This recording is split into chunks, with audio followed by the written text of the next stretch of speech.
Everybody, welcome back. I'm Matt Pimani, joined by Joe Lissette. Getting ready to kick off round number 4 of coverage here at our modern trial in Indianapolis, Indiana.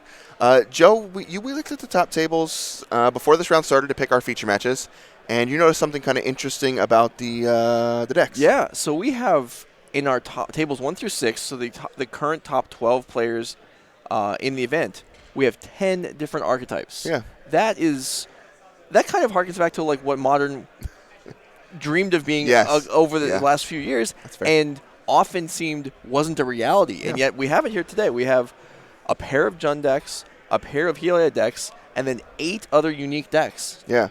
At the top tables. That's fantastic. Yeah, I'm super excited. And there's some weird stuff in there. There's like a breach deck. There's all kinds of cool stuff going on in here. We're going to bring you some weird stuff this round. Yeah. Yeah, it looks like this should be neat. We'll wait till we don't have deck lists yet, but we know the archetypes, and I don't think you'll be disappointed. Yeah, it looks pretty good. So Josh Satterfield actually is going to be in our main feature match this round. He top-8'd yesterday with Demir Inverter. I watched him play several times throughout the day. He looked pretty good. I believe he's in Indianapolis, kind of like a local in the area here. So he's been playing a lot. This Jeskai Ascendancy combo. He top-8'd with what yesterday? Inverter. Okay, with Inverter. Yep, okay. with Inverter. And playing Ascendancy combo. So he's a combo deck aficionado, I suppose. Yeah, yes. We have a combo mirror. Well, we have 2 combo decks this round. Yes, Not quite a mirror, but they're both spell-based combo decks. This isn't where we have Infect. A lot of people are going to call Infect a combo deck. Yeah. A lot of people are going to call Amulet a combo deck, but they're not spell-based combo decks. Right. This round we have 2 spell-based combo decks. Yeah, I'm pretty excited. We watched Storm earlier kind of get mowed down by Blue-White Control, I believe it was Bant, actually, Bant Snowblade. But, just a straight combo v combo matchup. That should be interesting to watch. It's more kind of the pure form. At least, well, that's not going to be true of any viewer or any person. For myself, spell-based combo is real combo. Okay. Other like Amulet, I mean, okay, sure, it's a combo deck because you can like win on turn 2, but like, come on, your deck is lands. That's true. Yeah. It is a lands deck. Yeah, that's just not as. It's not as cool as this. It might be strong and powerful and unbeatable and really kind of a menace to the metagame, but this is neat. Yeah, it is. Yeah. I'm interested to see once we get Josh's deck list in front of us. It says Jeskai and Ascendancy combo. I mentioned to you, I was like, are they playing like the new Yawgmothville? Like that's a possibility here in this deck. It seems likely. I have not seen this player play today. When I was walking around a couple rounds ago, I was watching kind of the middle of the tables, and I didn't see this. But if you're in chat and you want to speculate what Jeskai Ascendancy combo is based on of new cards, go ahead and give us your guess as we wait for the players to get settled. Yeah, I assume we're going to see some of the old ones like Sylvan Caryatid and Fate Stitcher is kind of the way that deck goes. That's kind of the way you combo off of obviously Jeskai Ascendancy. I'm pretty interested to see what it looks like. I know a lot of players have played this deck or tried to make it work with like Cerulean Wisps and all kinds of things like that. So anyways, we're going to get started on our main feature match here. So we're going to bring you Jeskai Ascendancy combo on the left with Josh Satterfield versus Micah Lupa playing Storm on the right side here, and we'll see just how it goes. All right, we have one suggestion that maybe it's an Emery plus Bobble Ascendancy. Okay. That definitely would line up. I think I just saw, there's several Underworld Breaches in Josh's deck. I just saw them as we're cutting through. We're getting the deck list here in just a moment, but Josh going to lead off on Breeding Pool. So which of these decks do you think is faster, traditional Storm or, well, we don't know exactly how Jeskai Ascendancy combo is going to work. I would say they're both turn 3 decks in ideal scenarios. Yeah, I was going to say a traditional Storm is very reliable to go off on turn 3 with a Mana Dork, and Jeskai Ascendancy combo, Josh has a Birds of Paradise here and Sylvan Caryatid in hand, so he's going to have tons of mana unlocked. He just needs the Ascendancy piece, and I think he's going to be able to go off. Are we calling the enablers in Storm Mana Dorks? Is that fair? I call it a Mana Birds Dork. of Paradise. That's a Mana Dork. Yeah, I'm going to call it a Mana Dork, and you're not going to be able to change my opinion. All right. I guess that's fair. I mean, it's a mana reduce. It's a cost reducer. I mean, it does. Birds of Paradise only makes 1 mana per turn. I guess the enablers in Storm can make more than 1 mana turn. Maybe they're like mana professors. Oh, okay. Would that be fair? I'm into that. Yeah, or we could just call them. I don't know. You call them whatever you want. I would not call them Mana Dorks. All right. Well, let's take a peek. You and I have Josh's deck list in front of us now, and there's 4 Underworld Breach in here, man. That's pretty good. And 4 Glittering Wish, which is to get the Ascendancy. So we have 7 copies of Ascendancy, 4 copies of Breach, and we do have Cerulean Wisps. Yeah. Josh, actually... we do not have, for the chat that just suggested it, we do not have Emery. Okay, no Emery, yeah. Yeah. So Josh let off on a sleight of hand there and actually picked up an Ascendancy. And now he's just going to continue to develop his mana here, plays Sylvan Caryatid out for the turn, and he's got a lot of mana going on. So Micah plays out his Goblin Electromancer, so we're going to see who gets to go off first. We are off and rolling, and I believe we just drew Manamorphose, which is Looks great, like because Josh, if he has this Ascendancy, we just need a spell and that you could cast before grabbing dice. That's the telltale sign. That is not good for Micah. All right, so Josh Satterfield going to stick a Jeskai Ascendancy on the field here. He's going to grab out our mana counters here. If our win condition is a 40 power Birds of Paradise attacking, then it is definitely no longer going to be classified as a mana dork. No, it's I don't know what we're going to call it. It's a giant creature at that point. All right, so you can see here, Josh Satterfield going to go ahead and Thought Scour and use that Jeskai Ascendancy to untap the creatures, going to have a loot effect. So Josh going to draw a card and then discard an additional Sylvan Caryatid. All right, and then going to resolve the Thought Scour. That's a sweet one. All right. And I mean, he's got Cerulean Wisps. He's got tons going on. There's a lot here. There's a Breach. Yeah, Oof. This is cool. I don't. Is this? I think he is. I don't think there's. I'm not sure there's any uncertainty left at this point. Yeah, I mean, and he found a mine as well. I mean, just like. And given the gesturing right there, I'm telling you what's going on. Yeah, that's always a bad. That's bad when you're just like, listen, opponent, I'm not even gonna bother killing you. I'm just gonna explain to you how you're dead, and then you're gonna give up. And Mike is like, hold on.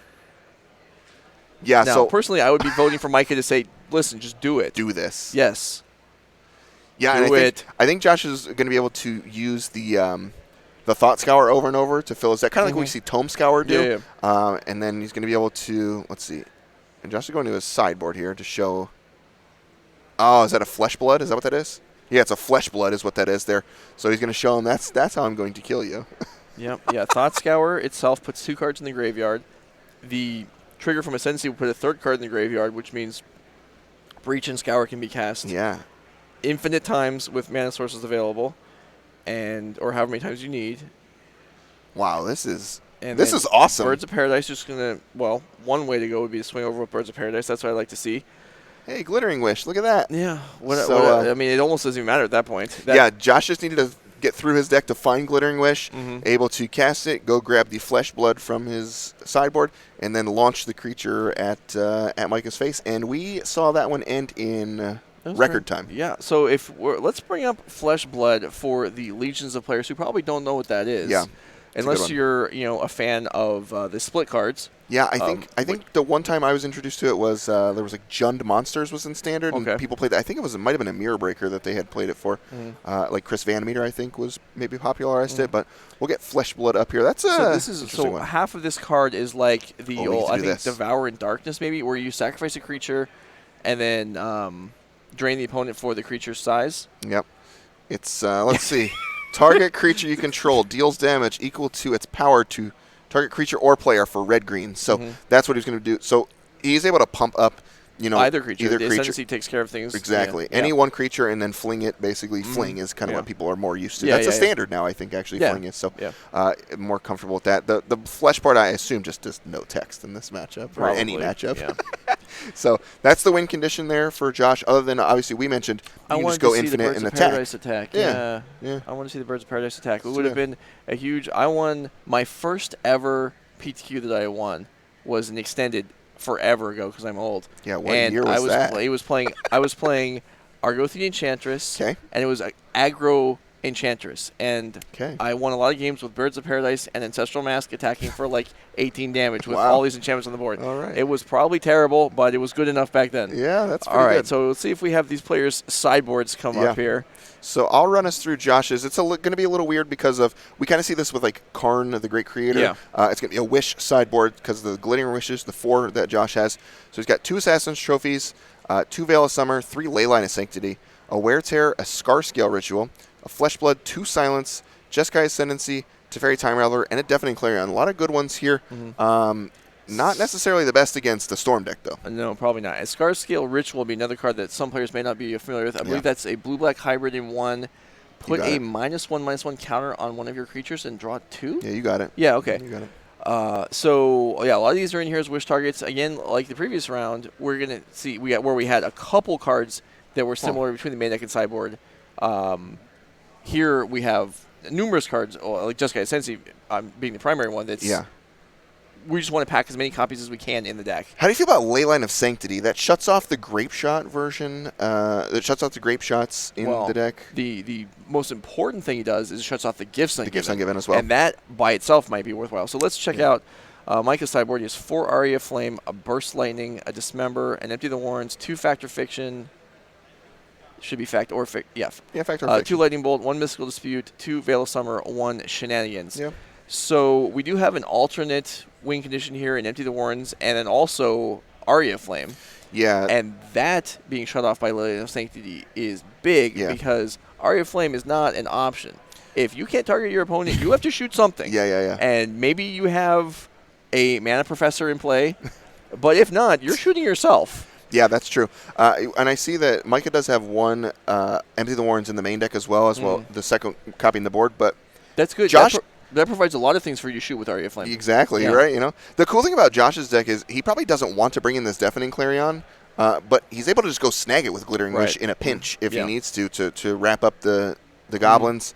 And man, I don't know. Josh's deck looks pretty sweet. He's also got Silence. Like, I mean, there's a lot of good stuff going on. Yeah, that is just that's tough because Micah probably is not expecting that. No way. When's the last time that card saw any play?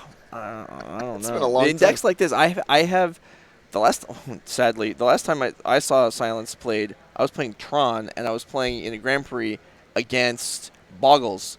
And the Boggles player silenced on turn 3 and turn 4 of my upkeeps, and I just died. Yeah. Because I couldn't do anything. It was very mean. Yeah, that's pretty interesting. Silence is great because you can let your opponent play as many rituals as you think that you can let them get away with, and then silence, and the kill card's just not going to come. Yeah, that's it. And if they have a remand or something, well, it doesn't cost much to fire it off again. Yeah. So interesting. Factor Fiction as opposed to some of the other kind of like Pour Over the Pages, right? Yeah. Or the there's another one that's commonly sees play where you look at 5 and take 2 sorcerers. I can't remember the name Pieces right now. Of the puzzle. Pieces of the puzzle. That's it. Yeah. So there's definitely options in that spot. This one being instant is nice. Yeah. Okay. So the players ready? Yeah. Let's jump down there. So we're gonna take game 2. Yeah. Quick. Selfishly, I would like to see Micah win this game so we get to have 3 games, but we shall see how it plays out. Yeah, the player on the play is obviously going to have a pretty distinct advantage being able to put their Mana Accelerants out on the battlefield. And is Mana Accelerants okay? Can I use that? For both players? Yeah, that's a uniform term. Okay, I'm okay with that. So Micah gets to put a Mana Accelerant on the field. I mean, able to go off probably very quickly. So see what happens. If both players keeping 7 cards, this game awesome. probably isn't going to last very long. This is awesome. So we didn't see a Leyline come down from Josh. That would have been exciting. Yeah. Yeah, I'm interested in, you mentioned Pure Combo, which is the spell-based. And these ones, when you keep 7, it's like, all right, well, someone's dead on turn 3. Well, I don't know who. I mean, if it's Pure Combo, but the decks have black, at least there's, like, Duress, Nazis. But we don't have any of that here. Nothing. We have, like you were saying, we have the Leylines on Josh's side, which didn't show up. But, like, Micah's going to have, let's just check out here. We have standard, like, a couple remands. We have a Repeal, which actually can pull the Ascendancy off the board. Yeah. If Micah Micah only had 2 land in play last game, so that may not, we not even get that far. All right. And we do have the Grape Shot, which actually matters because it can kill some of the mana creatures from Josh's deck. Yeah, that's true. You see both players lead off on Serum Visions here, which is sadly the best cantrip I think that we have in Modern. Yeah, the better cantrips, and I think if we didn't have the weak cantrips, maybe the good cantrips could have stayed. Yeah. Like Ponder and Preordain are not as much of a problem if there's no sleight of hand Serum Visions, but it's just the fact that there's a lot. You can have all of them is too much. Yeah. And so the stronger ones were banned, and I don't object. I do not object to that. Okay. My body apparently isn't going to let me say the word, but in concept, I'm all right with that. All right. So Mike is going to lead off a couple ops here, just sculpting his hand and just takes one, bottoms another, draws another card, and no Mana Accelerant, though. That's a big deal for him. Yeah. They can make it up on turn 3, by playing Electromancer and then a Ritual. Is there no second land here for Josh? Uh-oh. Okay, puts Fate Stitcher in the graveyard. That's not a bad place for it, but you definitely want to be hitting your land drops. I mean, that's a card with what's the mechanic? There's too many. Unearth. Unearth, I believe is. Yeah, the one. no, you're right. It is Unearth because I remember a few times when I talked about playing for a brief period, I was playing Unearth and Legacy. The card Unearth.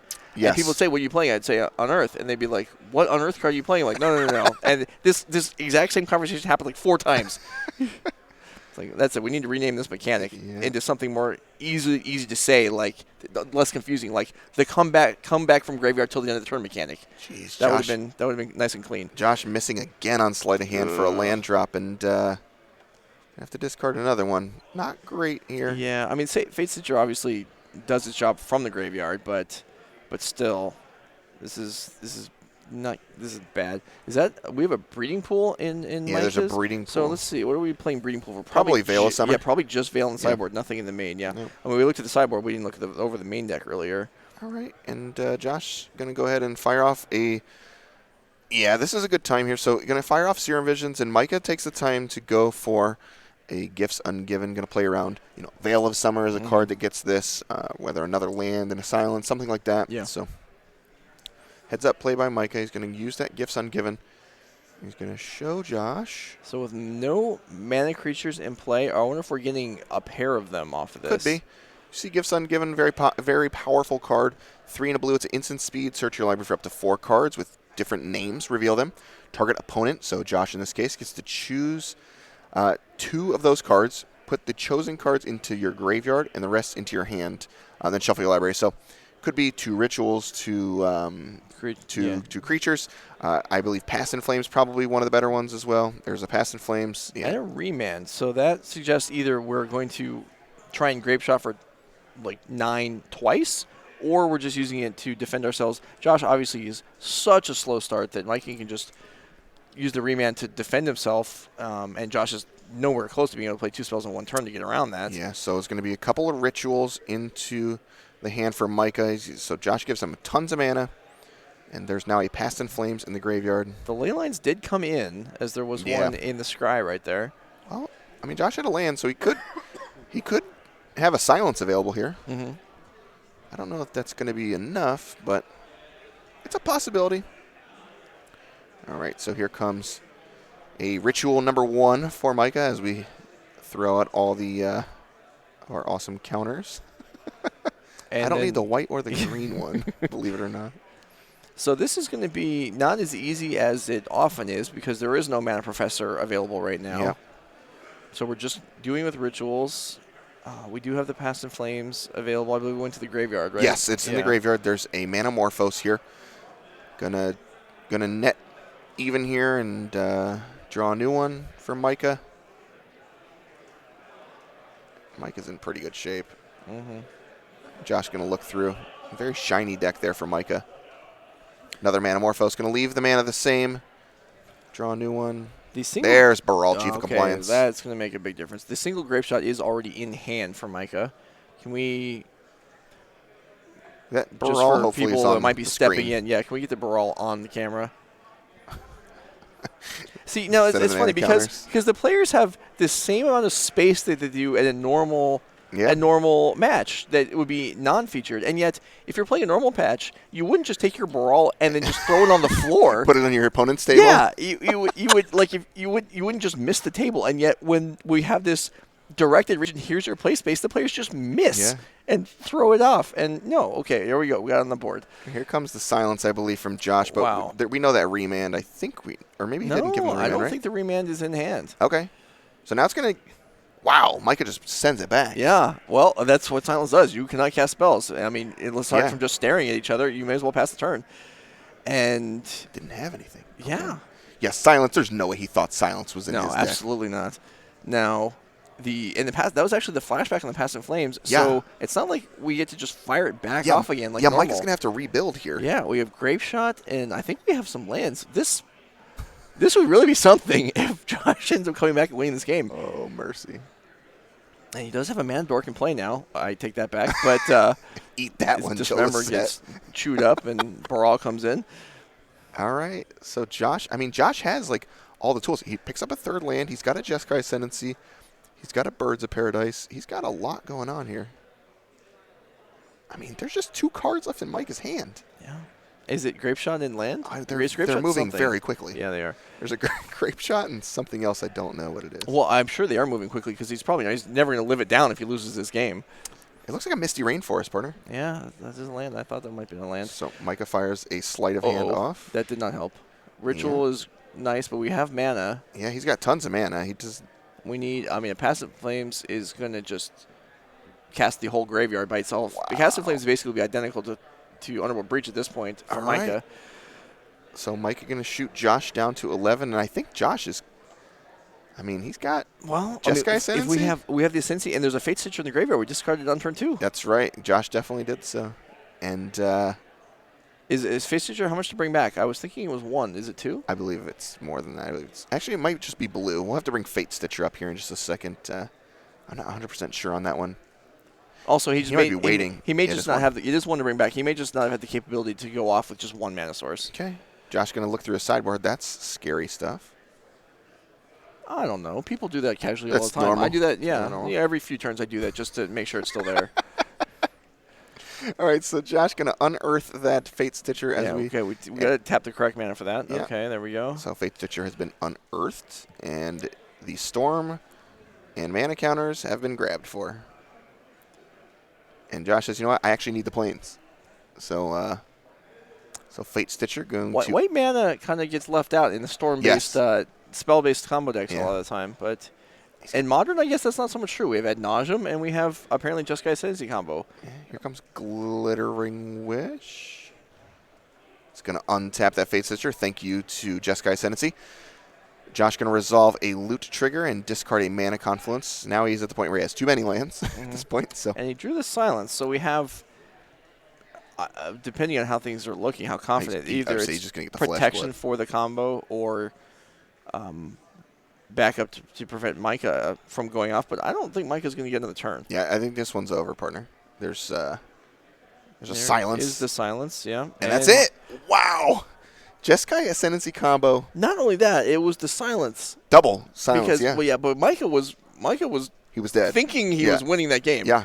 Micah was, in his mind, probably already moving into resideboarding for Game 3, and then the brakes kind of got slammed there, and that's over. That was exciting. That match gave everything I was hoping for when I saw it. That was awesome. Yeah. That was awesome. We got to watch the power of Josh's deck. We just got to see Micah's deck go off and do its thing. Yeah.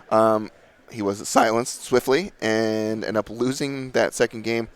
Josh's deck is really cool. Yeah. It's definitely unique as well. And good choice on the Gifts Ungiven. Yeah. Putting not giving access to the remand on the, because basically Josh was at best going to have one thing available and no extra mana, given that it was like turn 5 and he had 2 land. Yeah. And it worked out great. Yeah, that was awesome. We mentioned the silences being like all-stars, and obviously they showed off why. And Josh is moving on to 4-0 and looking to punch his way into another top 8. I'm kind of curious right now if I could potentially abandon you and Wyatt, and just enter the tournament with 4 losses, and play that copy of that deck. I wonder if I can get one together. I mean, you probably could. Because if you show up late, they'll let you play with a loss. Can I play with 4 losses? Yeah. To ask. Because I'd have to be playing against somebody that was 0-4 for me to have a chance to win with that deck. But yeah, I would not know what I'm doing. Yeah, this is a sweet one. Yeah, it was neat. And it's rather unique. I mean, we got Underworld Breach now available, and maybe this deck is a thing. We didn't even see a Breach. It just went off clean in Game 2.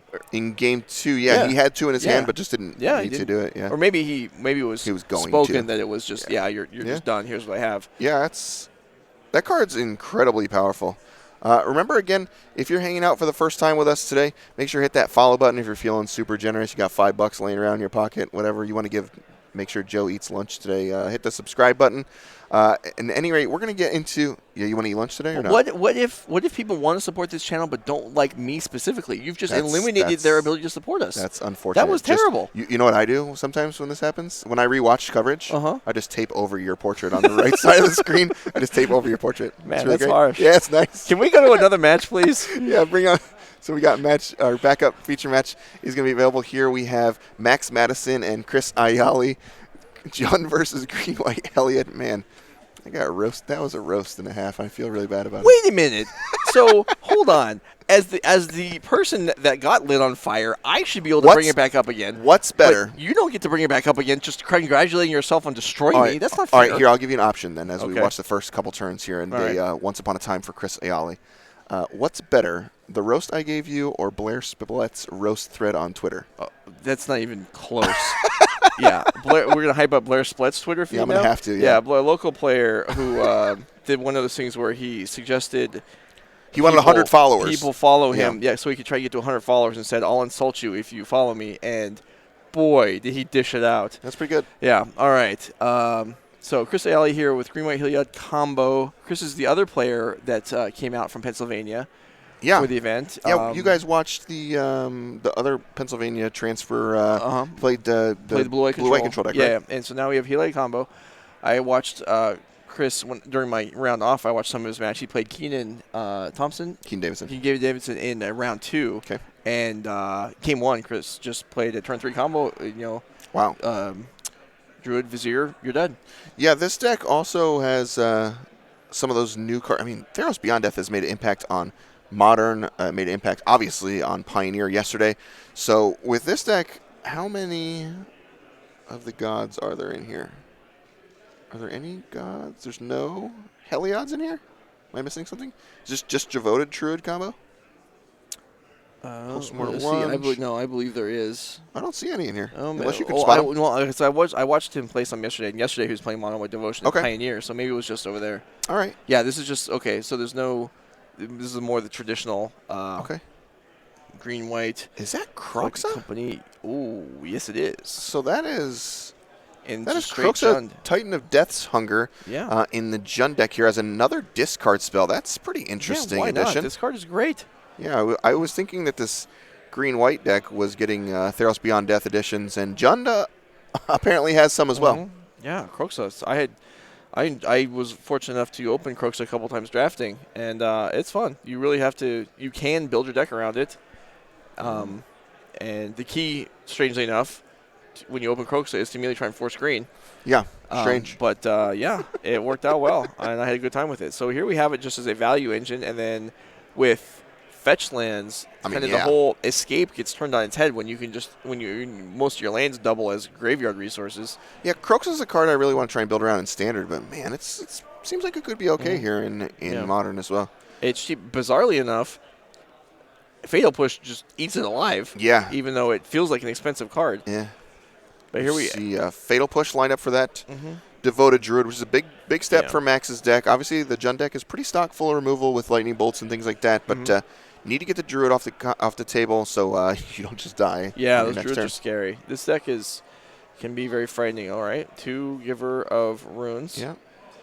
Double Giver of Runes for Chris, and Max has a 3/4 Tarmogoyf currently. So one thing is, Escape does not work particularly well with your own Tarmogoyf. So definitely want to be depending on your opponent's graveyard to power up your Tarmogoyf in situations like this. Yeah. All right, and Max attacks in with that 3/4. But the Kroxa is, like this Tarmogoyf, once those Giver of Runes are not summoning sick, this Tarmogoyf is kind of not going to be able to attack very easily anymore. Yeah. As I say that, one of the Givers gets knocked out. But the Kroxa can do damage just by attacking, even if its damage gets absorbed, even if combat damage gets absorbed. The attack discard trigger is effectively a lightning bolt to the face. Yeah, it's quite good. Yeah, so that definitely adds up. You see Chris gets one of his Giver of Runes, as you mentioned, hit by a Culligan's Command, and the discard mode as well takes down a Shalai, Voice of Plenty. Card seems pretty important in this matchup, but Chris is way off casting that at this. Yeah, he was it's just turn. One of the ways to benefit with once you assemble infinite mana, because really we have infinite mana and then a few different cards. We have Walking Ballista, which results in a win. Shalai results in a win as long as you have a free attacker. Yep. But it also would be effective at kind of disrupting removal if it made it into play, but we're not quite there yet. All right. It knocks out discard spells. All right. Max is going to go ahead and looks like he's going to go ahead and bring this Kroxa back here. Going to exile his entire graveyard. Yeah, so we empty our graveyard. Ooh, Postmortem Lunge is tossed from Chris. All right, so you see Crooks, a Titan of Death Hunger. This has a sweet art form also. When it enters the battlefield, sacrifice it unless it's escaped, just like all these Elder Giants have been. Whenever it enters the battlefield or attacks, each opponent discards a card. Then each opponent who didn't discard a non-land card loses 3 life. Mm-hmm. It's quite interesting, the design on it, and it's going to do some damage here again. So Chris has nothing to discard here. Yeah, so it just takes an extra 3. Now, I like the kind of the, what do you call it? It's not a mirror image between Kroxa and Uro. They're the kind of the inverse of each other. Yeah. Their mechanics and really everything about them.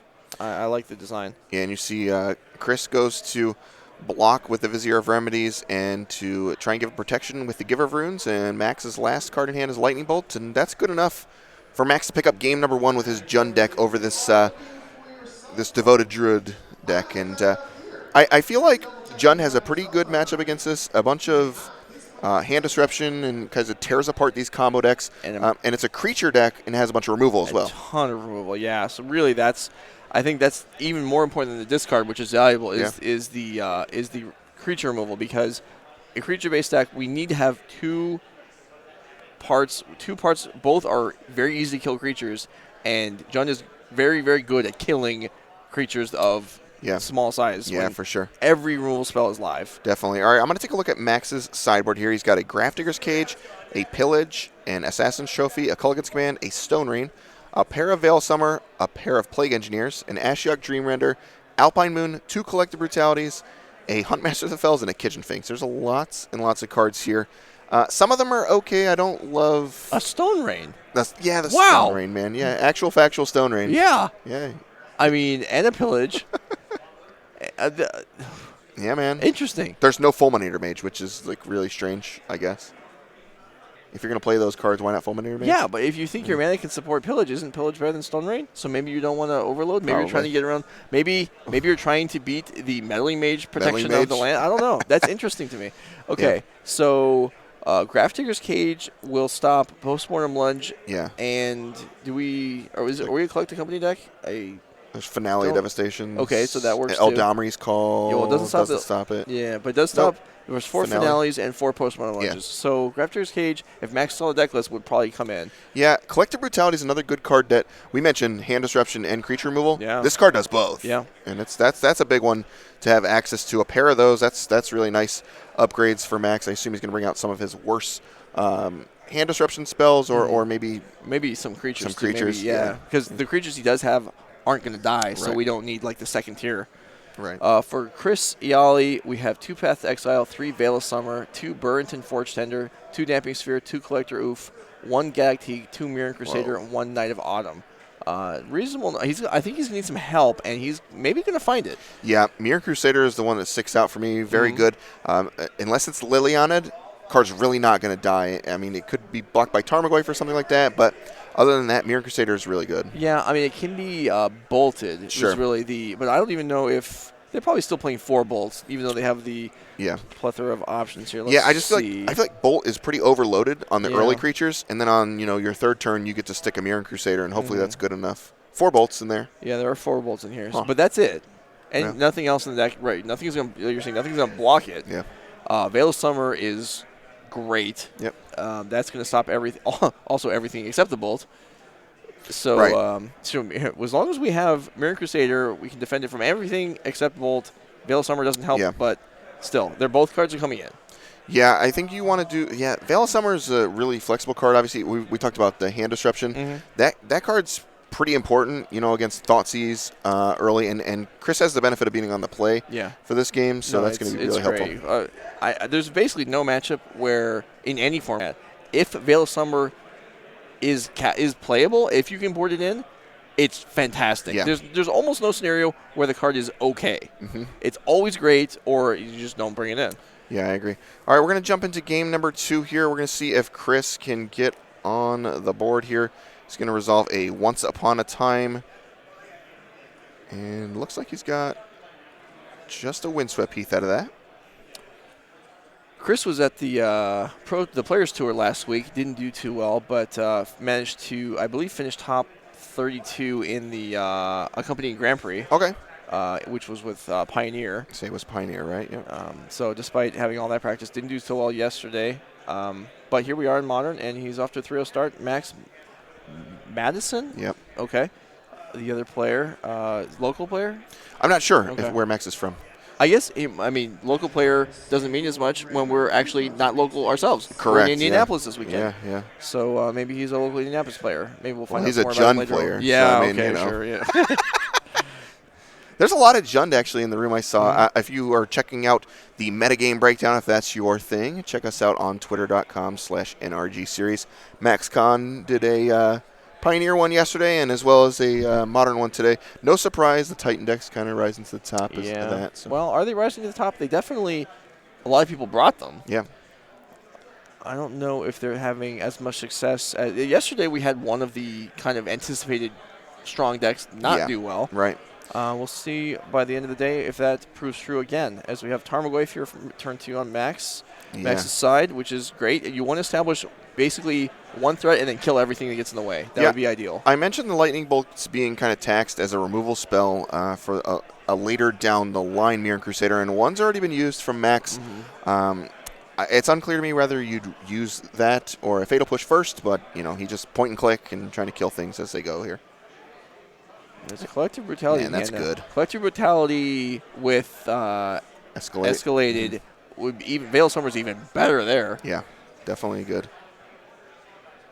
That's definitely a consideration for Max here. I mean, Veil of Summer's a scary card to play against. Yes. And to be playing around. Yeah, and yet if you're playing Jund, if you're playing a blue or black deck in Modern, that's something that you're gonna get accustomed to over time.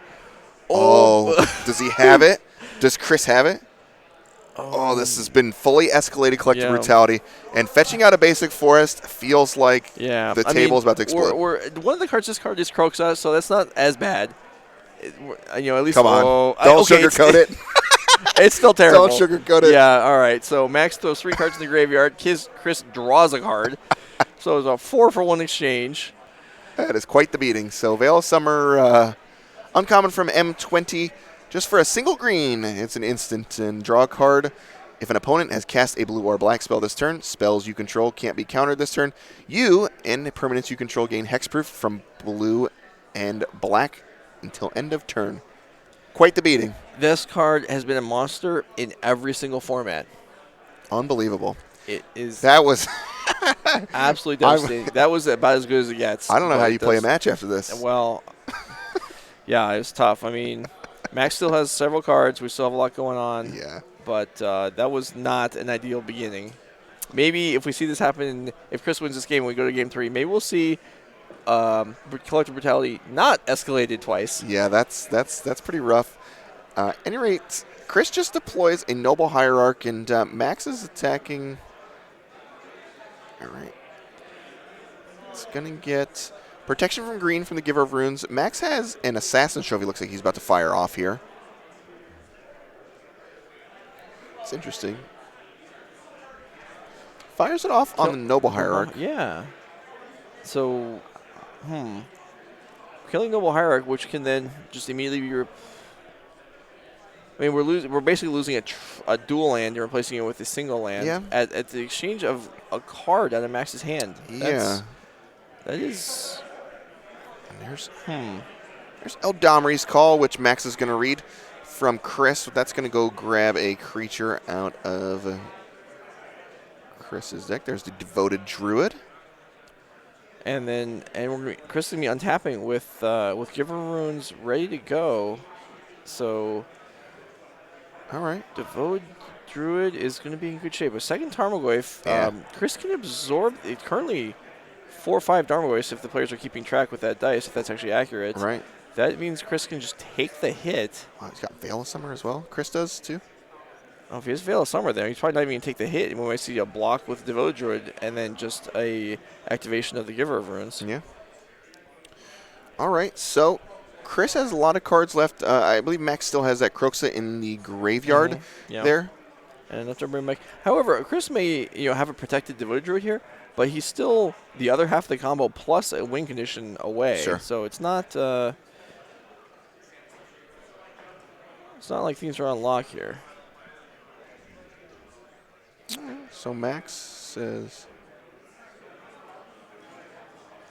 There's a Collective I Brutality. wonder if he's just too afraid to cast it based on the last one. I think he wants to get this attack in first and try and force action on the Giver of Runes. No, I agree. This seems wise because if there's a block and then protection from the Giver, then I think we use the Brutality to finish off the Giver. Druid. Oh, the Druid. Okay. Yeah. Sure.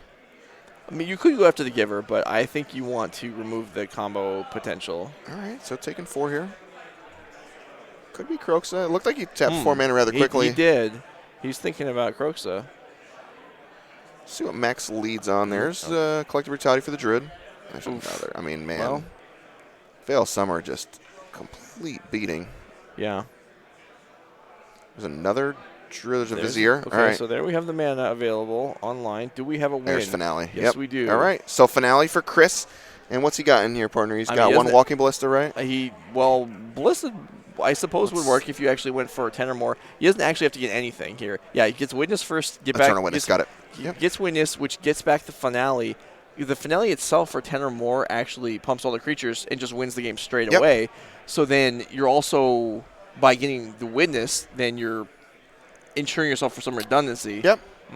All right. So Chris Ayala going to pick up game number 2 here. Man, the Veil Summers was the story of that game for sure. Absolutely. It was quite good. I mentioned Collective Brutality was going to be good, but Veil of Summer is just really difficult to deal with, especially like towards the mid game where you want to escalate it more and hoping for the best, and it just didn't work out there for Max. I mean, because it was double escalated, it looks even worse than it was. Yeah. Really, losing the land didn't matter. Yeah. It was probably just a point of, well, I have extra lands. This card is worthless to me. I guess I'd rather have it in the graveyard, so I may as well escalate. So that doesn't, I mean, I'm sure the jump player doesn't really mind that, but the not getting the duress effect and not getting to kill the creature, that obviously mattered a ton. Yeah, that was bad. So we could say maybe it was really only a 3-for-1 for 1 mana. Sure. Yeah. Yeah. Either way, it's that's tough. Nothing. And then it strikes the fear in you. It's barely playable. Yeah, that's unplayable. Yeah. It struck fear, too, and Max, you could see he went to play Kroxa and was like, well, should I play as Brutality? And it's like one of those things now in Game 3, it's going to be on his mind when he's using these discard spells or not using the discard spells. Does he want to get what's the max punishment he can receive for that? Yeah. So it's tough to play around, for sure. Hopefully you can just fire it off with this straight up, like a Thoughtseize or something early and just, trades the Veil, Or even, ideally you play on turn 1 and just take the Veil. Yeah, definitely. And that's tough, though, because if, the combo's in hand. It's so hard. Yeah. Yeah, it's so hard. So we're going to jump into game number 3 here and see who picks up a W and is going to move to 4-0 in our tournament. A little close to halfway through at this point. Got 7 rounds today. So the winner of this one will punch our ticket to 4-0. And you see, pieces of the combo. The virtual pieces of the combo with Eldamri's Call is another big ticket. And Chris has Once Upon a Time here. Okay, that's a fine start. Let's see if we can find a mana student. Looks like Giver of Runes is in there. A few lands. Postmortem Lunge, I think, is that second card there. So there's a Giver of Runes as the take there for Chris. Postmortem Lunge is a key card in this matchup normally because it's hard to keep your creatures alive. I agree. All right, so Horizon Canopy going to be the play, and Chris down to 19 to play that Giver of Runes. And that's kill on sight for Max. This is a turn where if he has a Black Source and you have Brutality, you got to fire it off. Yes, absolutely. The problem, there's the Giver of Runes. You're sure it's a kill on sight because it protects the other stuff. Devoted Druid's a kill on sight. Yeah, everything is. Yeah, you can't let him assemble 2 pieces. Yeah. So Max again has a Lightning Bolt, which he's going to elect to fire off at that Giver of Runes. And plays Verdant Catacombs and sends it Chris's way. That land very clearly came off the top. Yeah. And is there another one? It looked like he has double Eldamri's Call and a Veil of Summer, I believe. Looks like there might be another land in there, but yeah, there's a Misty Rainforest hanging out. Wow.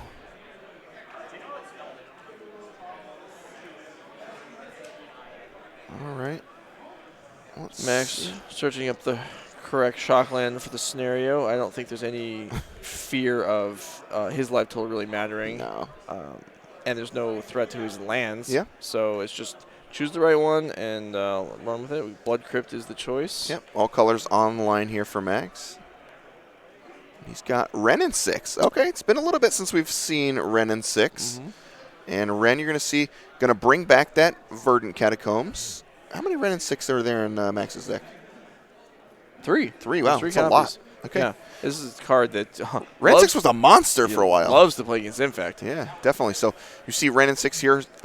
Max used that +1 ability to return up to 1 target land from your graveyard to your hand and then puts it in play.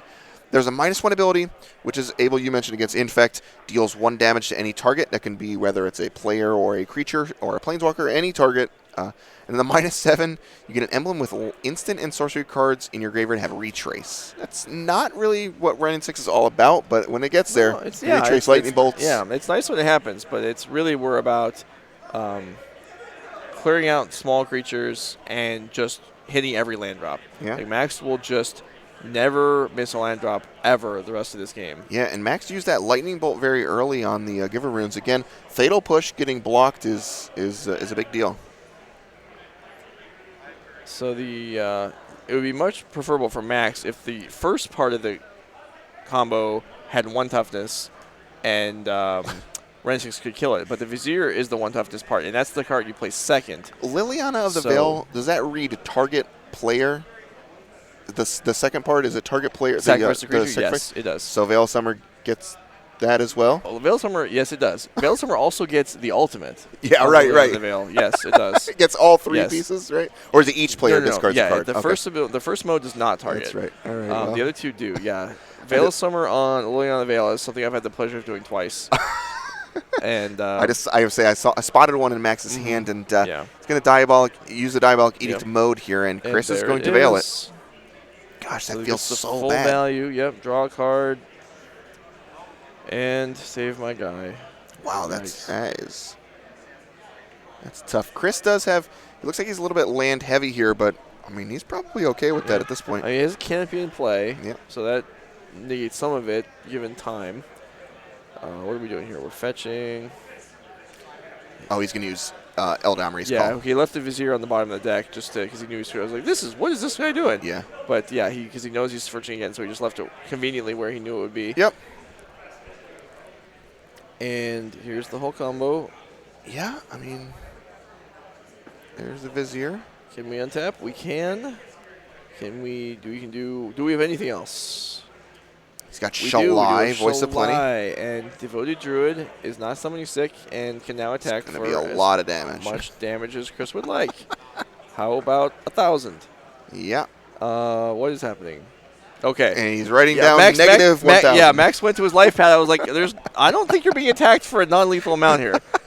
All right, so cool. So we watched some good ones there. This round was awesome. Yeah, it was the combo. There was, I call it Devoted. It's a combo deck, really. Yeah. So there's the 3 combo decks in there against still good old faithful Jund. Jund unfortunately dispatched, but we saw some sweet new cards. Kroxa, the Titan of Death's Hunger, was one of the ones. Obviously, like Veil of Summer, things like that. We watched Underworld Breach was pretty spectacular in our first match.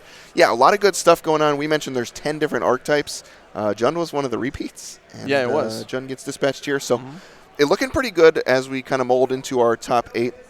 I'm really excited to see kind of how this one shakes out.